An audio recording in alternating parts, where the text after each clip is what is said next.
नमस्कार, मेरा नाम डॉक्टर सुवर्चला जीवा फर्टिलिटी सेंटर्स में साइंटिफिक डायरेक्टर हूँ। ऑटो इम्यून ओवराइटिस एक रेयर ऑटो इम्यून डिसऑर्डर है जहाँ पे बॉडी का इम्यून सिस्टम ओवेरियन टिश्यू को गलती से अटैक करना शुरू करता है। ये कंडीशन स्पेशली फॉलिकल्स को अफेक्ट करता है जिनमें एग्स होते हैं। इस कंडीशन की वजह से इन्फ्लेमेशन होना, डैमेज और अल्टीमेटली क्या होता है, ओवेरियन टिश्यू का डिस्ट्रक्शन होना शुरू होता है जिसकी वजह से ओवेरियन फंक्शन कम हो जाता है और इनफर्टिलिटी का भी एक कारण बन सकता है। तो किस माध्यम से autoimmune ovaritis immune system dysfunction होता है, आइए देखने की कोशिश करें। ऑटोइम्यून ओवराइटिस में इम्यून सिस्टम एंटीबॉडीज प्रोड्यूस करता है और ये एंटीबॉडीज ओवरीज को टारगेट करते हैं। ये एंटीबॉडीज यूजुअली ओवेरियन प्रोटीन्स को टारगेट करते हैं, स्पेशली वो जो फॉलिकल्स के एक्शन के लिए बहुत जरूरी होते हैं, जैसे कि स्टीरियोजेनिक एंजाइम्स। सो जो ये प्रोटीन्स होते हैं वो अटैक होते हैं। टी लिम्फोसाइट्स भी होते हैं जो व्हाइट ब्लड सेल्स होते हैं इम्यून रिस्पॉन्सेज के लिए। ये ओवेरियन टिश्यू को इन्फिल्ट्रेट कर सकते हैं, यानी कि अंदर जा सकते हैं, जिसकी वजह से इन्फ्लेमेशन, सूजन या डैमेज हो सकता है ओवेरियन फॉलिकल्स का। फॉलिकल डिस्ट्रक्शन भी हो सकता है। ये ऑटोइम्यून अटैक जो होता है क्रॉनिक इन्फ्लेमेशन, सूजन की वजह से ओवरीज को डैमेज कर सकता है और इसकी वजह से इसके अंदर जो अंडे बढ़ रहे होते हैं वो भी डैमेज हो सकते हैं। ये फॉलिकल्स डिस्ट्रॉय होते हैं, इनके नंबर्स कम होते हैं जिसकी वजह से प्री मैच्योर ओवेरियन इनसफिशिएंसी कहा जाता है इस कंडीशन को, या प्रीमेच्योर ओवेरियन फेलियर भी कहा जाता है। प्रीमेच्योर ओवेरियन इनसफिशिएंसी क्या है? जहाँ पे ओवरीज ठीक से ईस्ट्रोजन प्रोड्यूस नहीं कर सकते। ईस्ट्रोजन नहीं रहने के कारण ओव्यूलेशन नहीं हो पाता। ओव्यूलेशन या रेगुलर होता है या बिल्कुल भी नहीं होता। सो इसकी वजह से इनफर्टिलिटी हो सकता है।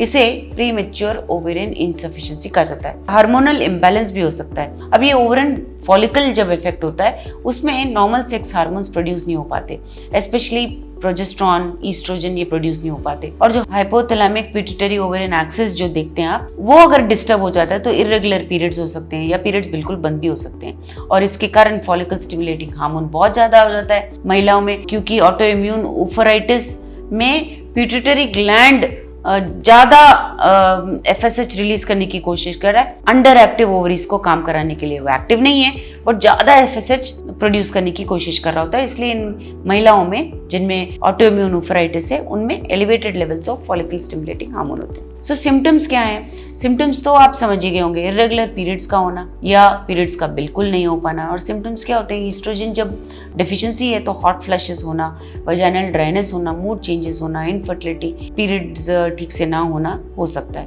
और कुछ पेशेंट्स में ऑटोइम्यून डिसऑर्डर्स के भी सिम्टम्स आ सकते हैं। डायग्नोसिस यूजुअली क्लिनिकल सिम्टम्स पे किया जाता है। हार्मोनल टेस्ट किए जाते हैं। अगर FSH लेवल्स ज़्यादा हों, ईस्ट्रोजन लेवल्स कम हों, एंटी ओवेरियन एंटीबॉडीज हों ब्लड में, स्कैन्स के द्वारा, अल्ट्रासाउंड के द्वारा देखा गया कि ओवेरियन वॉल्यूम कम है, नंबर ऑफ एंड्रल फॉलिकल्स कम है, अंडे कम दिख रहे हैं, तो ये डायग्नोसिस प्रूव किया जाता है। ओवेरियन बायोप्सी भी किया जाता है बट बहुत रेयरली किया जाता है क्योंकि इन्वेजिव प्रोसीजर है और इनफर्टिलिटी पेशेंट्स के लिए नहीं किया जाता। फर्टिलिटी पे क्या असर होता है मैंने आपको समझाया। रिड्यूस्ड ओवेरियन रिजर्व मतलब अंडों का कम हो जाना ओवरीज में, पीरियड्स का रेगुलरली ना होना, इरेगुलर ओव्यूलेशन होना, प्रीमेच्योर ओवेरियन इनसफिशिएंसी, ये ईस्ट्रोजन लेवल्स गिर जाने की वजह से 40 के भी पहले अंडों का खत्म हो जाना या बहुत कम हो जाना, जिसकी वजह से इनफर्टिलिटी हो रहा है। सो ट्रीटमेंट ऑप्शंस क्या हैं? इम्यूनो सप्रेसिव थेरेपी दिया जाता है, कॉर्टिकोस्टेरॉइड दिए जाते हैं जिससे ये इम्यून सिस्टम अटैक